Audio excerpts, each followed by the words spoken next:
ഉച്ചഭക്ഷണ പദ്ധതിയുടെ സൈറ്റിന്റെ സാങ്കേതിക പ്രശ്നം പരിഹരിക്കണമെന്ന് AKSTU. കഴിഞ്ഞ കുറെ ദിവസങ്ങളിലായി സാങ്കേതിക പ്രശ്നങ്ങളിൽപ്പെട്ടു കിടക്കുന്ന ഉച്ചഭക്ഷണ പദ്ധതിയുടെ സൈറ്റ് പ്രവർത്തനക്ഷമം ആക്കണമെന്ന് all Kerala school teachers union Ponnani ജില്ലാ സമ്മേളനം ആവശ്യപ്പെട്ടു.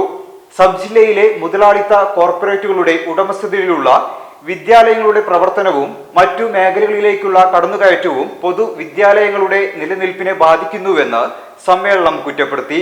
നിലവിൽ സർവീസിൽ തുടരുന്ന അധ്യാപകർക്ക് കേട്ടറ്റ് വേണമെന്ന സുപ്രീം കോടതിയുടെ അസ്വാഭാവിക വിധിയുടെ മേൽ വേണ്ട നിയമനിർമ്മാണം നടത്തി അധ്യാപകരുടെ ആശങ്കകൾ പരിഹരിക്കണമെന്നും ഭിന്നശേഷിയുടെ മറവിൽ അധ്യാപക നിയമനങ്ങൾ നിഷേധിക്കുന്ന രീതി അവസാനിപ്പിക്കണമെന്നും അധ്യാപക പാക്കേജിൽ ഉൾപ്പെട്ടവരുടെ സർവീസ് വിഷയങ്ങൾ പരിഹരിക്കണമെന്നും കായിക അധ്യാപകരുടെ പ്രശ്നങ്ങൾ പരിഹരിക്കണമെന്നും സമ്മേളനം ആവശ്യപ്പെട്ടു.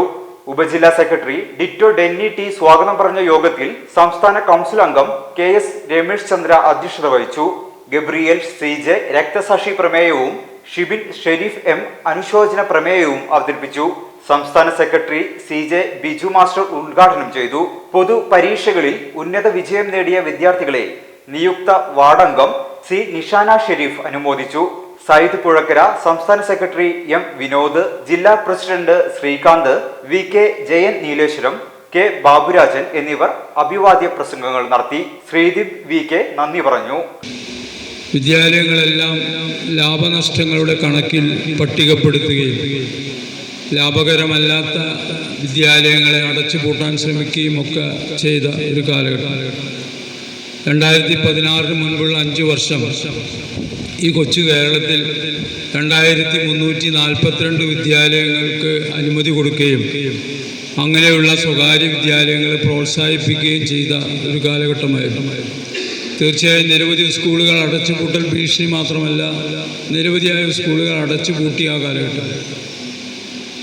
ആ കാലഘട്ടത്തിലെല്ലാം AKSTU കേരളത്തിലെ പൊതുവിദ്യാഭ്യാസ മേഖല കുറെ കൂടി ശക്തിപ്പെടണമെന്ന് ആഗ്രഹിക്കുകയും അതിനുവേണ്ടി പ്രവർത്തിക്കുകയും ചെയ്ത സംഘടനയാണ് AKSTU. ആ 5 വർഷങ്ങൾക്ക് ശേഷം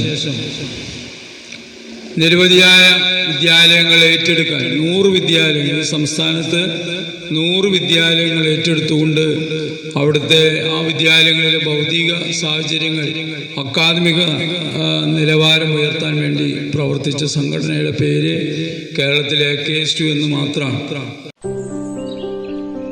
ഓ, ഫ്രിഡ്ജിന്റെ ലൈറ്റ് കത്തുന്നില്ല. അത് വല്ല കറണ്ട് പോയതായിരിക്കും. കറണ്ട് പോയിട്ടാണല്ലോ ഫാൻ ഇറങ്ങുന്നത്. അടിപൊളി. എന്നാ ഫ്രിഡ്ജ് പോയത് തന്നെ. അല്ല, കറക്റ്റ് സമയത്താ പോയെ. കയ്യിലാണെങ്കിൽ 5 പൈസ ഇല്ല. ഇനി എന്താ ചെയ്യാ? ഓ, അതിനൊരു വഴിയുണ്ട്. നമ്മള് മേപ്പറമ്പത്തെ ട്രേഡേഴ്സ് ഇല്ലേ, അവിടെ ഗംഭീര ഓഫർ നടക്കുന്നുണ്ട്. ഫ്രിഡ്ജ്, TV, AC തുടങ്ങിയ എല്ലാ ഹോം അപ്ലയൻസും നല്ല ഓഫറിന് അവിടുന്ന് വാങ്ങാം. അപ്പൊ EMI ഒക്കെ ഉണ്ടോ? ആ, EMI ഓപ്ഷൻ ഒക്കെ ഉണ്ട്. 0 ഡൗൺ പേയ്മെന്റിൽ പലിശരഹിത വായ്പാ സൗകര്യങ്ങളും കിട്ടും. കൂടാതെ എക്സ്ചേഞ്ച് ഓഫറും ഉണ്ട്. പിന്നെ പഴയ AC തിരികെ കൊടുക്കുമ്പോൾ 8200 രൂപ വരെയും, അതുപോലെ ഫ്രിഡ്ജ്, വാഷിംഗ് മെഷീൻ ഒക്കെ 3000 രൂപ വരെയും നമുക്ക് കിട്ടും. അത് കൊള്ളാലോ. ഒന്ന് അവിടെ തന്നെ പോവാല്ലേ?